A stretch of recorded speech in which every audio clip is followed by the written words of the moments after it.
The 90s was a golden age of gaming, a simpler time. But for the people making those games, it was far from simple. The transition to 3D was uncharted territory, studios were rampant with office politics, and as a result, a lot of projects never crossed the finish line. So today we're going to take a look at what these cancelled games were, and also why they died, if they would have been any good, and the lengths fans have gone to find what's left of them. From a Half-Life getting scrapped because one executive was high maintenance, a civil war between Magaman fans costing them a priceless auction, to Sega losing out on a literal $1 trillion. These are the biggest lost games of the 90s.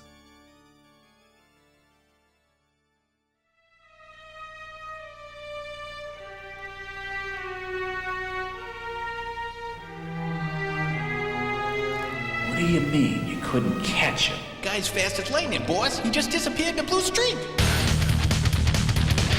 I'm telling you, he's bigger and badder than before.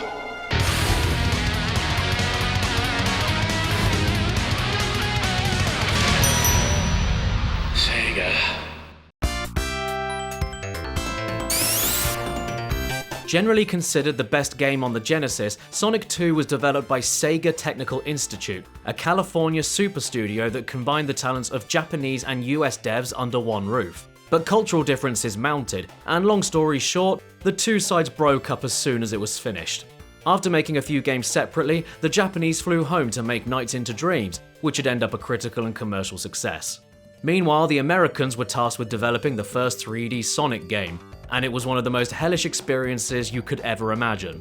Sonic X-treme was originally supposed to be a 1994 launch title for 32X, but they missed the deadline, and the 32X flopped anyway, so development shifted to the Sega Saturn. This was around the time PlayStation launched, and its success got Sega executives finger-pointing and infighting. At one point, Sega of America made a cartridge-based console they called a Saturn killer, which is wild to think about. Just imagine Nintendo of America trying to make an N64 killer. But anyway, Extreme's development was now moved on to that system. But when they plugged in the system prototype, it wouldn't even start, so they scrapped it and moved back to the Saturn. And all of this back and forth was just a waste of time they could not afford, because now they had a hard deadline of Christmas 1996. Not only were they constantly changing platforms, but also game engines, meaning a lot of work had to start over from scratch. To make matters worse, the team was deeply understaffed, and people kept rage quitting from poor working conditions. Eventually, they went to management and said, "Get rid of the political crap, isolate a core team, and give us the tools necessary to get the job done." After that, 10 devs moved into an empty office building and worked 16 hours a day, 7 days a week. As for the game itself, it took a lot of forms over 2 years of development hell, but at this point the focus was speed, exploration, and secret areas. Unfortunately, going fast meant falling into pits and hitting walls when they suddenly would come on screen, so devs had to widen the view with a fisheye lens. As for the game's story, Sonic would collect 6 rings of power and take down Dr. Robotnik, with help from new characters like Tiara Bubowski. Sonic X-treme was announced at E3 1996 to thunderous applause. A playable demo was erected at the front of Sega's booth, and magazines predicted an epic showdown with Mario 64 later that year. Management threw a party, with the Hedgehog himself handing out Sonic tattoos, and Sega of America's president proclaiming Saturn would win the console war come Christmas time. And they even showed the trailer that you saw earlier, where Mario's really afraid of Sonic. Despite their bravado and the press's initial enthusiasm, people quickly caught onto a lot of Extreme's problems. The fisheye lens was disorienting, levels were empty, and it just looked a bit jank. Meanwhile, the devs were working themselves sick. Programmer Christina Coffin came down with walking pneumonia and had to bow out. Designer Chris Sen lost 25 pounds and was told that he had 6 months to live. But finishing X-treme was impossible without them, so that was the last straw, and the game was cancelled a few months before Christmas. There was even going to be a theatrical movie tie-in, but that got cancelled as well. It was too late to stop all of the merchandise from reaching the store shelves though, and promos were glued onto ice cream trucks for over a decade. Sonic X-treme has lived on in legend ever since as the most famous cancelled Sonic game. So, would it have been any good? Builds have leaked over the years, but even if it was finished, it probably wouldn't have rivaled Mario. But who knows, maybe in an alternate reality where the team were allowed to do their jobs, it could have been something special. Chris Sen survived his 6-month diagnosis and put it more succinctly than we can. Quote, Sonic Extreme underwent many changes and difficulties that would have tested even the most seasoned game industry veterans. Lack of experience, poor business decisions, ego, politics, overambition, bad timing, and poor communication, which ultimately spelled disaster for the game. And here's the tragic cherry on top. Remember the Saturn killer?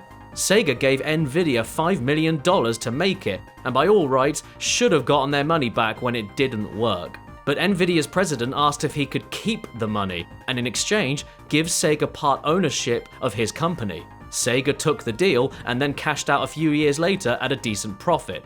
But if they didn't cash out, they would have enough money to buy out Nintendo and Sony. That guy's still president today, actually. If he would have kept that the investment, I think it'd be worth probably about $1 trillion today. Nowadays, they're the most valuable company in the world, and Nvidia chips power Nintendo consoles today. Ouch.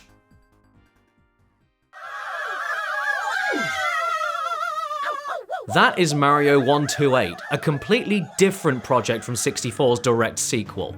Miyamoto called both of them Mario 128, which caused a lot of confusion. But sometimes he called the sequel Mario 64 too, and that's the game we're going to talk about. Around the same time Sonic Extreme was getting cancelled, the Plumber's Jump to 3D was hitting store shelves and winning awards everywhere. Miyamoto wanted to make a quick follow-up as the final game that he would direct personally. Quote, I couldn't put everything into Super Mario 64 that I really wanted, so we've decided to continue working toward a sequel which will take about 1.5 years at least. Mario 64 only used about 60% of the Nintendo 64's power. There's a lot more we could have done, but we ran out of time and cartridge space, so we're gonna do those things in the next one. Luigi got cut from the original, and bringing him back was a core focus for this sequel. Not for multiplayer though. Instead, it would be more like Resident Evil 0, where one player controls both characters using their skill sets and solving puzzles. Except for a post-game cameo, Yoshi also got cut from the first game, and Japanese magazines reported that he would return in a more prominent role, though Miyamoto never confirmed that detail. I'm changing the gameplay system, adding more enemies and retooling the display and graphics, he teased. Last time, I only designed for a cartridge, but next time I would take advantage of the potential of the 64DD. I plan to utilize the 64DD's read and write functions to create a new type of game. In 1998, he said the sequel was half finished, and a prototype with Mario and Luigi running around was sitting on his desk, but he was too busy with Zelda to make time for it. Ocarina was massively delayed, but he promised as soon as it was finished, he'd turn attention back to Mario. In the meantime, his team was experimenting with 4-player split screen, and insiders reported the other 2 characters were Peach and Toad, just as they had been in Super Mario Bros. 2. But it was a chaotic time for Nintendo, with the 64DD getting repeatedly delayed before ultimately flopping. Satellaview and the Nintendo Power System were sucking up resources as well, and then they flopped too. Virtual Boy, Game Boy, the mobile system GB, Nintendo just had too many irons in the fire.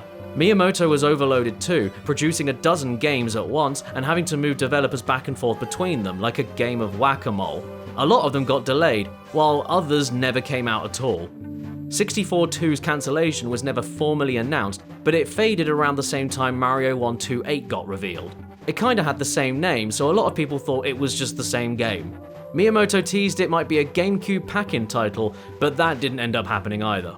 The press kept hounding him for updates until he finally put the questions to rest in 2007 with this explanation. When people ask me what happened to Mario 128, I'm always at a loss as to how to answer. Because actually most of you have already played it. But you played it in a game called Pikmin.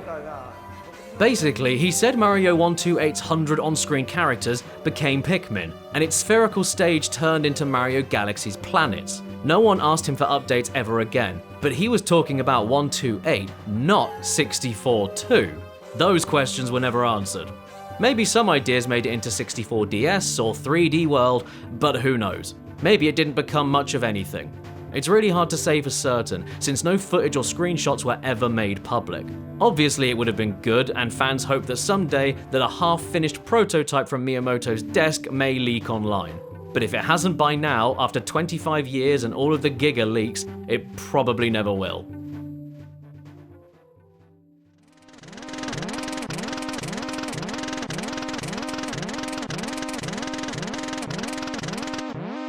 In 1993, Capcom took Mega Man's gameplay, mixed in a little Metroid, and introduced a new protagonist set in a dark future, resulting in Mega Man X, often considered one of the best Super Nintendo games ever made.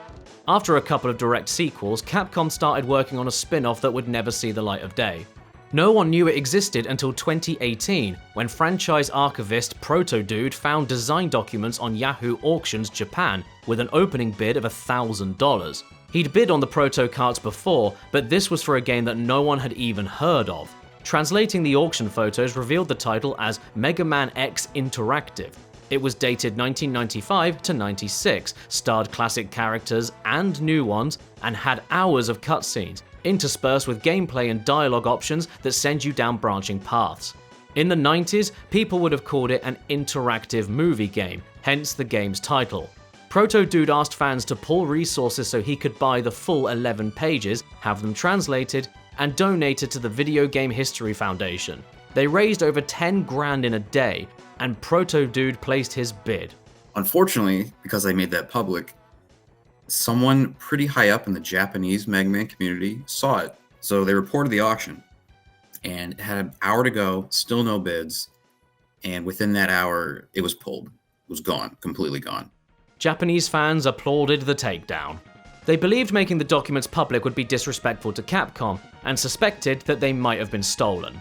Maybe from the dumpster behind Capcom's office, or an external storage unit, or a developer swiped it themselves. ProtoDude thinks they weren't stolen, and the seller might have just been a developer's relative, because they were also selling jewelry and antiques. It's possible that this stuff was their inheritance. He told us that once a year he continues reaching out to try and make a deal in private, but to no avail. This whole debacle caused a breakup between Western and Japanese Mega Man fans, and to this day, you can find them on Yahoo Auctions, bidding against each other. If the West wins, they dump it online. If Japan wins, they stick it in a private collection. There is a bit of a cultural difference in terms of, it belongs in a museum versus it belongs with the right holder. So that schism still very much exists. ProtoDude talked to a Capcom dev who confirmed Interactive was real, but couldn't remember why it was cancelled. They also said it influenced the development of Super Adventure Mega Man, a movie game that released in Japan a couple of years later for PlayStation and Saturn. Interactive was presumably meant for those systems as well, since hours of cutscenes weren't possible on cartridge consoles. So, would Mega Man X Interactive have been any good? It's hard to say, but Famitsu reviewed Super Adventure 7 out of 10, with praise for its animation and voice acting, but points off for plot and limited gameplay. Interactive likely would have been similar, a decent game for its time, but not a masterpiece. For modern fans, the real draw is the characters and lore it would have added to the franchise. Hopefully, it'll resurface someday.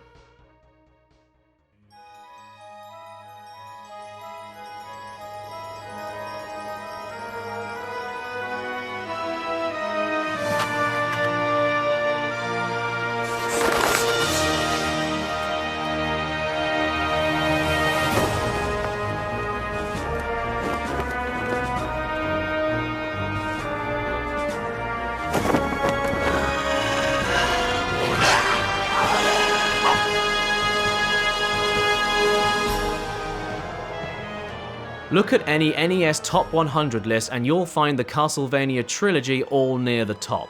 The same goes for the sequels on Super Nintendo, Genesis, and PlayStation. So people were excited in 1998 when they heard rumors of Castlevania 3D coming to Dreamcast. But the hype cooled when they learnt that Konami Japan wasn't making it. Instead, it was Konami of America, whose recent titles reviewed in the 7s.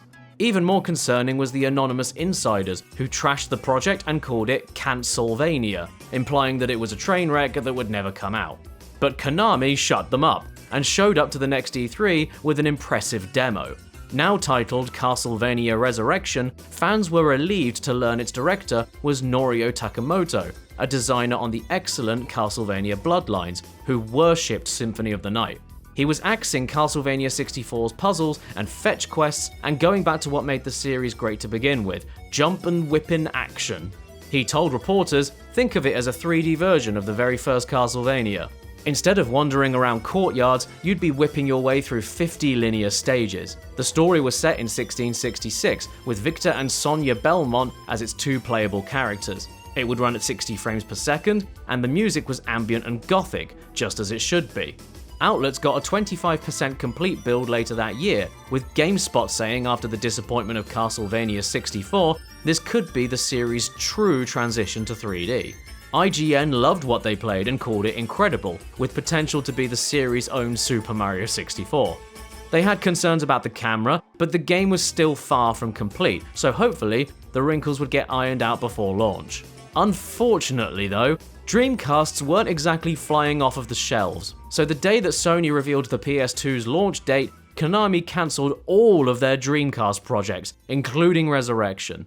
Its memory lived on for decades, with fans obsessing and documenting every detail. It was the one that got away, their own Ura Zelda. Until, in 2021, a burner account posted video of a long-lost disc and threw it up on eBay. Bids shot past 20 grand, as fans worried it would fall into the hands of a hoarder. But then, just like with Magaman Interactive, the auction disappeared. Fortunately, there was a happy ending this time, as Dreamcast preservationist Komi Laron managed to acquire it from the seller and dump it online. Fans made box art that you can print yourself, so you can add Resurrection to your shelf, play it on original hardware, or just run an emulator. We talked to Komi for some previously unknown behind the scenes. Long story short, he was in contact with the seller, who's a die-hard Castlevania collector, before it went public, and Komi offered as much as he could. It was a modest sum compared to its worth though, so the collector decided to sell it on eBay for a higher price, while promising Komi the ROM for preservation's sake. But his auction got flooded with fake bids and nasty messages from die-hard fans, so he cancelled it, had a laugh about it with Komi, and sold it to him for his original modest offer. A bunch of YouTubers ran the story with half the details wrong, didn't credit Komi, and some amateur sites falsely took the credit for the dump. It was a bad time all around, but he did get the disc. So, was it any good? Honestly, it's pretty rough. A lot of fans were disappointed, but to be clear, this was the E3 build, which was really more of a tech demo. The camera is bad and the levels are unfinished, because at this early stage, the main purpose was to look good in magazine screenshots. Development continued for another 10 months after that, but so far, those later builds still haven't been found. Resurrection devs would later claim the early rumors about Castlevania being garbage came from insiders with an agenda. Believe whoever you want, but I think it's fair to say that it definitely had a chance at being great. For whatever it's worth, the next Castlevania game reviewed 8 out of 10. It was made by a different studio in Japan though, as the Resurrection team disbanded after it got cancelled.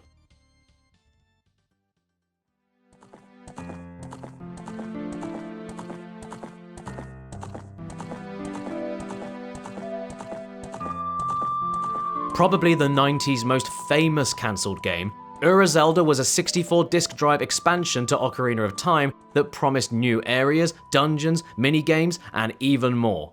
Miyamoto likened it to Zelda 1's New Game Plus, which boasted higher difficulty with a remixed heart container, shop, item, dungeon locations, and so on.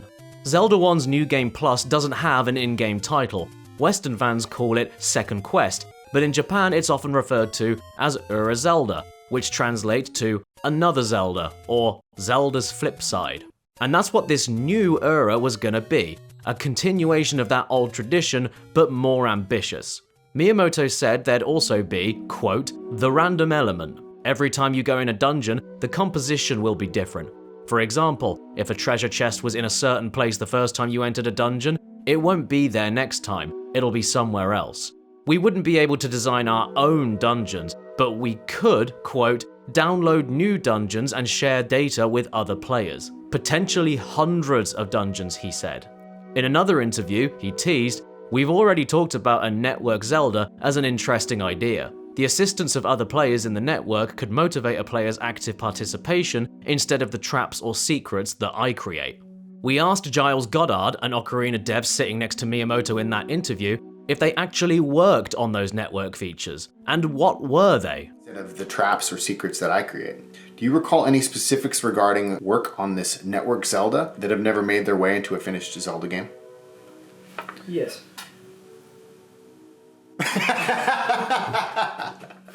Okay. And I want to stay alive, so I'm not going to say what. Unfortunately, those features are still a secret.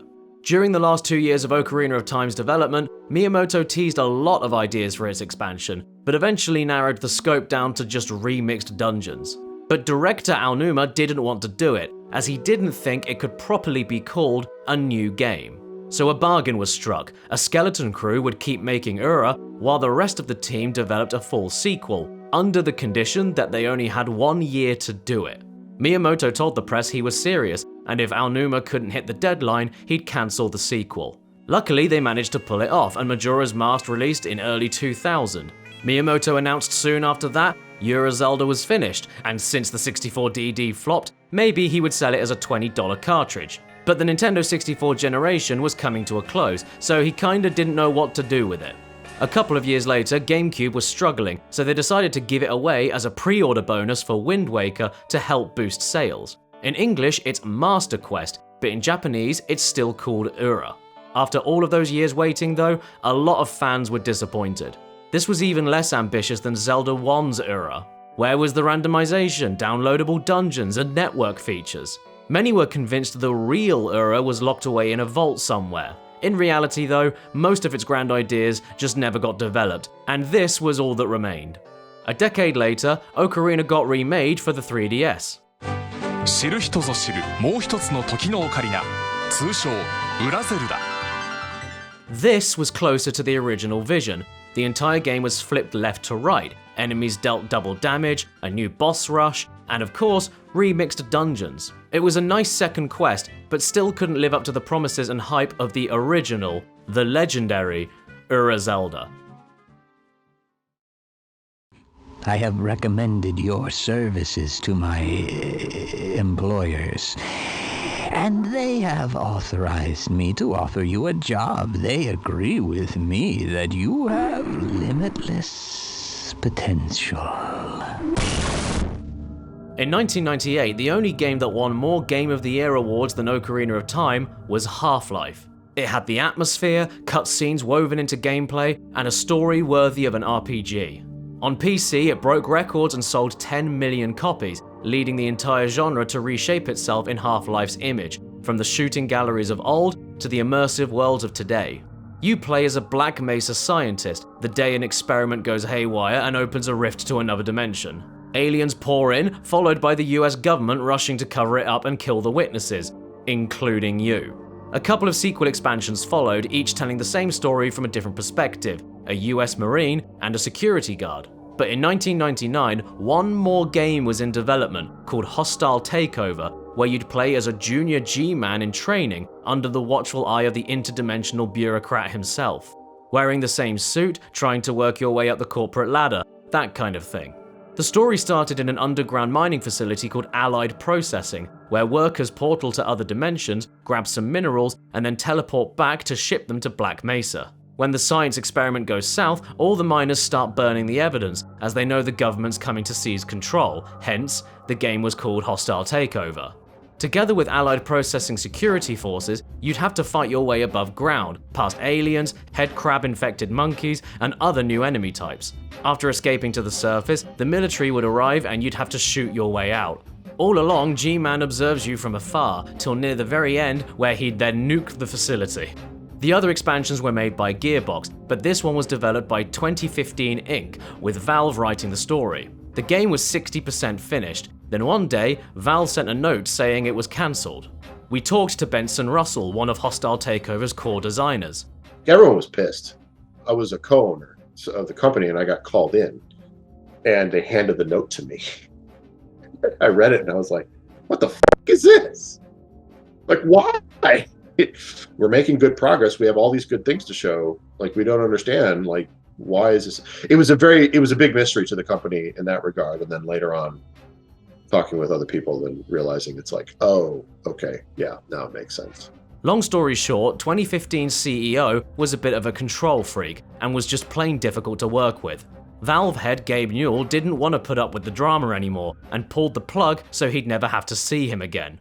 But was the game going to be any good?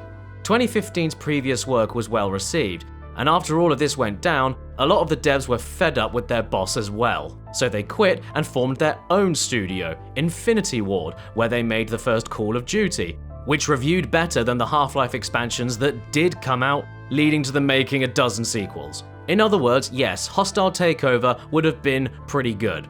Benson said if it sold well, they might have made more Half-Life expansions, so it seems an entire branch of the franchise got aborted just because one executive was completely insufferable. As of this video's publication, Hostile Takeover hasn't leaked online, but maybe someday. We've got a feeling about this one. Before wrapping up, we want to breeze through a few honourable mentions. While not strictly cancelled, in 1994 Square started making Final Fantasy VII for Super Nintendo, with a story set in modern-day New York City. Development paused to shift resources to Chrono Trigger, and then after coming back, the devs switched to a fictional setting and moved over to PlayStation. Nothing's been leaked, as the SNES version didn't seem to have gotten very far. In 1995, DMA Design, now Rockstar North, was making Kid Kirby for Super Nintendo, partially overlapping with their development of the first Grand Theft Auto. It was going to have 120 levels and far enough along that Nintendo Power Magazine was even talking about it. But it was eventually cancelled, seemingly due to lack of momentum and poor sales of the Super NES mouse. Instead of controlling Kirby directly, it would have been more like Angry Birds, where you'd click, drag and release to fling him all over the place. Rockstar also made Lemmings, so they definitely had the chops to make an interesting Kirby game, but unfortunately, no footage or ROMs were ever made public. And finally, Pokemon Picross was exactly what it sounded like, Ash and the gang doing Picross puzzles. In 1999, it was previewed in Japanese magazines and development finished soon after. But Nintendo felt there were too many Pokemon games coming out around the same time, so they delayed Pokemon Picross and then just kind of forgot about it. Eventually, the game found its way online as part of the third Giga Leak. Fans translated it, and if you want, you could play it today. That's the happiest ending you can have for a cancelled game, and a pretty good note to end on. We'll be back later with cancelled 2000s games, but until then, did you know there were over 60 cancelled 64 disk drive games? If you want a 2-hour rundown of every single one, click the video on screen. Or if you're sick of facts for a second, then you can always look at my most recent video. It's a documentary about frame rates and Switch 2 Welcome Tour, and it's very serious. I take pride in being a historian. Special thanks to our translator Jacob, the devs and preservationists who gave us their time, and Eurasia_M for footage capture. Thank you for watching, and see you next time.